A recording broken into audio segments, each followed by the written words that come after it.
World economic forum Davos Switzerland से हमारे साथ जुड़ रहे हैं एसबीआई के chairman CS Shetty sir. Sir welcome on Zee business sir. Thank you. Sir, बड़ी फाइनेंशियल अनसर्टिनिटी के टाइम पे दावोस 2025 हो रहा है सर। क्या लग रहा है, कैसे इन्फ्लेशन को लेकर, ग्रोथ प्रोजेक्शन को लेकर भारत के लिए क्या विचार यहाँ निकल कर आते नहीं, आपने सही बोला है। Global uncertainty, geopolitical environment के हिसाब से और change of presidency in the US, all this things also leading to geoeconomic tensions. But एक चीज़ यहाँ पे डावोस में निकल के आ रहा है। इंडिया स्टोरी अभी भी इंटैक्ट है। 1 or 2 quarters we may have had a slow growth, but सब लोग मानते हैं कि India would continue to grow better and उसका ग्रोथ रेट कंटिन्यू करेगा। एंड जो भी टैरिफ्स वगैरह जो बात हो रही है उसमें इंडिया का ज़्यादा असर नहीं पड़ेगा। हैं सर। यहाँ पे आपकी कई लोगों से बातचीत हुई होगी, कोई नए बोरोइंग एवेन्यूज़ आपको लग रहा है कि क्रिएट हो सकते हैं, जैसे ग्रीन बॉन्ड्स, ECB, जिससे बोरोइंग कॉस्ट कम हो और ज़्यादा से ज़्यादा हम लेंड कर पाएँ। इसमें सी जनरली जो फॉरेन फ्लोज इंडिया में आ रहा है, आना चाहिए। द फोकस मेनली सबका फोकस ये है कि FDI कैसे आए, फॉरेन डायरेक्ट इन्वेस्टमेंट।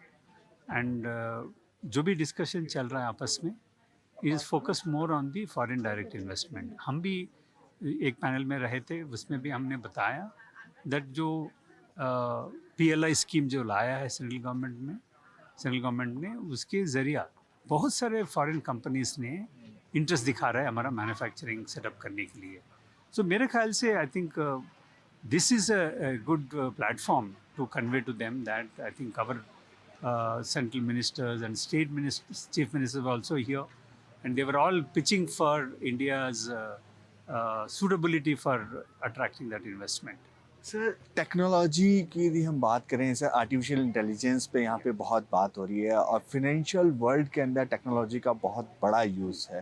तो कैसा ट्रांजिशन आप देख रहे हैं और SBI इसको कैसे अडॉप्ट करेगा, क्योंकि बैंकिंग में आप लीडर हैं। हमने यहाँ पे दावोस में सबसे ज़्यादा AI के ऊपर फोकस किया है। हमने जो भी पैनल डिस्कशन में चले गए और जो भी जिनसे बात किया है टेक्नोलॉजी लीडर से, mainly on focused on the AI। And इस समिट में भी world economic forum had focused more on the artificial intelligence from different perspectives, change management कैसे मैनेज करना है। जैसे भी एंटरप्राइज लेवल में आप AI इम्प्लीमेंट करना चाहते हैं, आपका एम्प्लॉयज़ के अडॉप्शन लेवल कैसे बढ़ाए और प्रोडक्टिविटी लेवल्स कैसे बढ़ाए AI जरिया। I think these are the ones which I was very keen on learning what are the developments. I think there's a great amount of work is being done by the technology companies, and I have also seen that big companies like Coca-Cola and manufacturing companies, they're all adopting AI in a big way. Now financial services में जो India में हम कर सकते हैं, सबसे बड़ा bank जो है SBI, उसमें AI का both customer protection point of view, customer service point of view and productivity हमारा एम्प्लॉयज़ बढ़ाने का बहुत AI का महत्वपूर्ण रोल हो सकता है। So we will definitely work on that. Sir, deposit growth rate की यदि हम बात करें, सर कैसा लग रहा है, क्योंकि वो एक बड़ा कंसर्न है। बड़े बैंक्स को इतना ज़्यादा नहीं है, लेकिन सर मिडिल और स्मॉल बैंक्स को के लिए काफ़ी मुश्किल हो रहा है। तो ओवरऑल आउटलुक हम आपसे जानना चाह रहे हैं।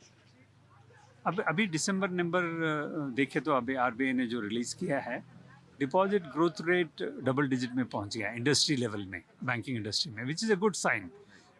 सो एंड पहले भी मैंने बता चुका है, मैच्योर्ड इकोनॉमी में थोड़ा इन्वेस्टमेंट में चला जाएगा, that is a natural process.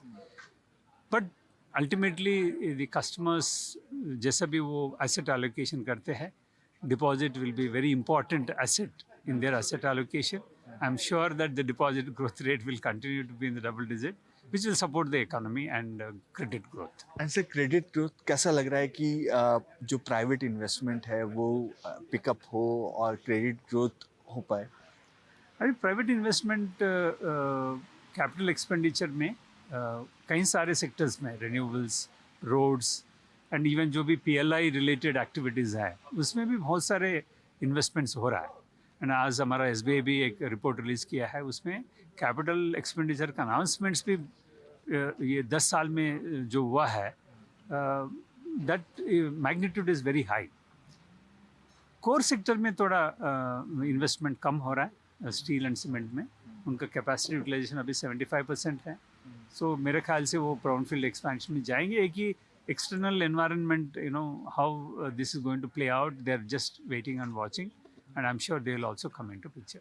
Sir क्या प्राइवेट बैंक्स के साथ डिपॉजिट ग्रोथ को लेके कुछ टाइट फाइट आपको लग रही है कि क्योंकि कुछ बैंक्स हैं जो एग्रेसिवली डिपॉजिट लेना चाह रहे हैं, उनके साथ पीएसयू बैंक्स को आपको लग रहा है कि बड़ी नहीं, बैंकों का मेन एक्टिविटी है डिपॉजिट मोबिलाइज करना, वो कंपटीशन तो रहेगा जरूर। But I think one thing is that we are all not competing on the rates. We want to compete on the services in terms of, you know, privileges, what we can give to the customers, and how do we improve the customer service. And mainly, some of the private banks are also expanding their network बढ़ा रहे हैं उनका, जो customer के पास पहुँच सके। हमारे लिए तो हमारा बड़ा नेटवर्क है, हम भी वो सोच रहे हैं जहाँ पे भी हमारा प्रेजेंस नहीं है वहाँ पे भी ब्रांच खोले और सर्विस बढ़ाए। Sir, budget is around the corner, sir. What's your expectation? What needs to be done in the budget, sir?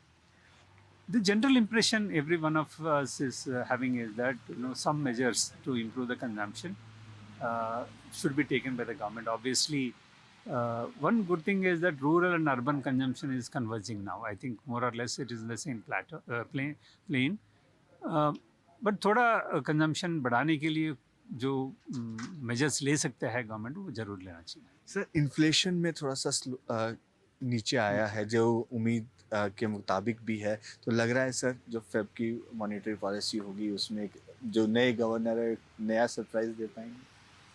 हमारे ख्याल से रेट कट तो होना है, हमारा हाउस व्यू है at least 25 basis point rate cut हो ये फरवरी monetary policy committee definitely would look at that option of cutting the rate by 25 basis.